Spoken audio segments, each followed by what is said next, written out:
Introduction. Chap I. Unity and Diversity, the Correlations Between Mental Tests. Chap 2. Difference in Development, the Psychological Basis of G. Differences. Chap Nature in Nurture, the Developmental Origins of G Differences. Chap 4. Intelligence in Society, the Practical Importance of G Differences. Epilogue. Lost, Our Intelligence, Why? Bibliography Index. Dedication prefacing quotations about the author forward by the author to the Precedent Edition press coverage in 1996. To Dorothy, my mother. Prefacing quotations. In regard to mental qualities, their transmission is manifest in our dogs, horses, and other domestic animals. Besides special tastes and habits, general intelligence, courage, bad and good tempers, etc. are certainly transmitted. Charles Darwin, 1871.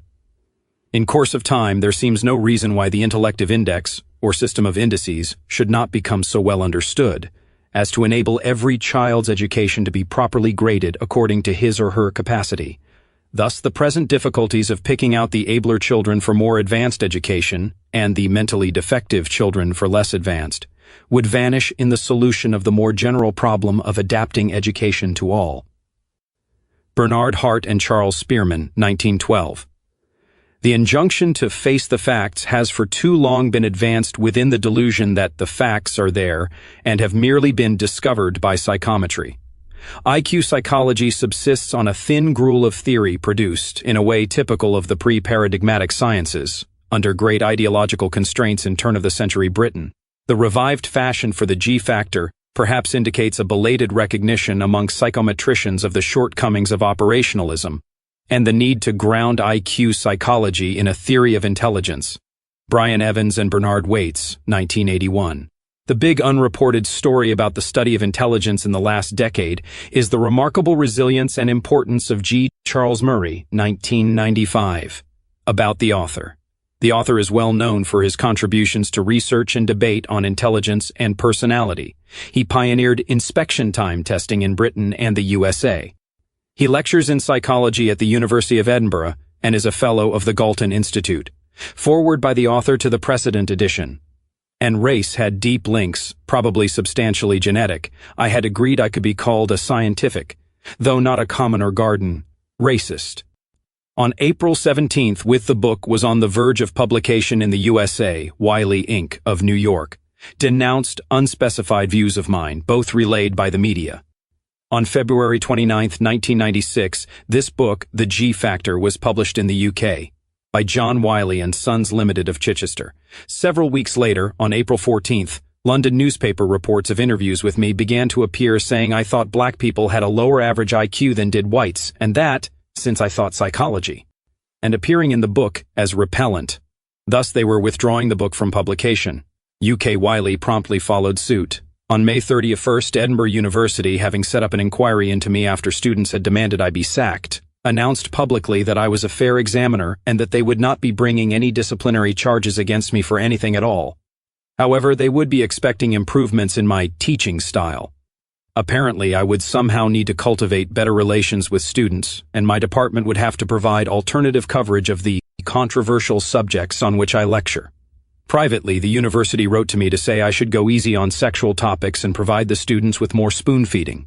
I denounced the inquiry as a failed witch hunt that had produced only a farce, while odiously reserving to itself the right to resume its unconstitutional inquisition at any moment of its own choosing. On June 10th, I began going public, in emailed newsletters and on the internet, with my various offers to Wiley as to how to settle the dispute and republish the book. At the time of writing, however, Wiley have agreed to none of my offers. The above is, I trust, an objective brief summary of what can readily be imagined to have been 2 months of grave uncertainty as to the fate of my friendships, my finances, my career, and my book.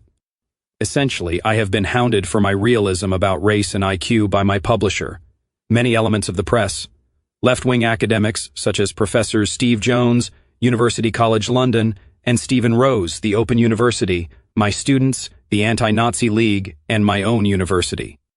I have made many new and wonderful friends in the course of all this. In particular, Calvin Langton, Ed Miller, John Pate, Bill Summers, Glade Whitney, Rita Zerker of the U.S. National Association of Scholars, NAS, and John Furedy of the Canadian Society for Academic Freedom and Standards, SAFs, have provided invaluable support. However, the failure of politicians, lawyers, publishers, and organized bodies to come to my support has been striking. In Britain, the only organized group to campaign conspicuously for my academic freedom of expression has been the Revolutionary Communist Party, though their efforts were ably complemented by those of the well-connected left-wing journalist Merrick Cohn. Fortunately, I have the old form of academic tenure that is proof against my being made redundant, but when a publisher can depublish without consultation after a year of work and successful skipping through reviewers' hoops, it can be seen that the laws of contract and the arrangements for academic freedom of expression are both in a parlous state in the modern West. Why did I not go to law? For the usual reason. In Britain, only the very rich and the legally aided poor can afford the gamble that breach of contract and defamation actions involve. Thus, this edition comes about very much as an act of desperation, hoping to make my findings and views known despite truly vast efforts to frustrate me. In view of the many kind words that have been said about the book by eminent colleagues, notably Emeritus Professor Hans Eysenck, Institute of Psychiatry, University of London, Emeritus Professor Richard Lynn, University of Ulster, Dr. Jim Mackenzie, University of East London, and Professor Phil Rushton, University of Western Ontario, I have no doubt it is worth making this effort to reach out. I believe that only those who will scour the book for the alleged repellent passages will be thoroughly disappointed. I have made minor corrections for this edition and am particularly grateful to John Lowland and Glade Whitney for improvements they drew to my attention. However, I have done nothing to modify or remove any of the passages that might, on casual reading or quotation out of context, send the high priests of political correctness into hysterics. Because I'm here working from my discs of February 1995, not from Wiley's of February 1996, there will be many minor discrepancies between the two texts. However, anyone wishing to check whether passages appearing here also appeared as such in the Wiley edition is welcome to check with me.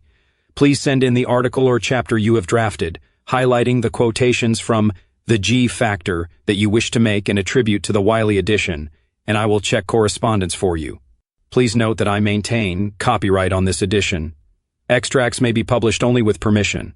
Reproduction, which must be of the full text, may only be made for personal study purposes and on no account for sale. Please note that, as and when a publisher comes forward, and I reassign copyright, it is likely that no further large-scale copying would be permitted. For the latest news of the copy permissions, please consult my internet sites given below. There is much more to the brand affair than I dare risk boring some readers with in this foreword to the book itself, so I will just indicate press coverage that interested readers may like to follow, and then give the internet sites at which the day-by-day history of the affair is recounted. Professional coverage of the case is being maintained by Dr. Martin Clunin, Case Study Program, Department of Politics,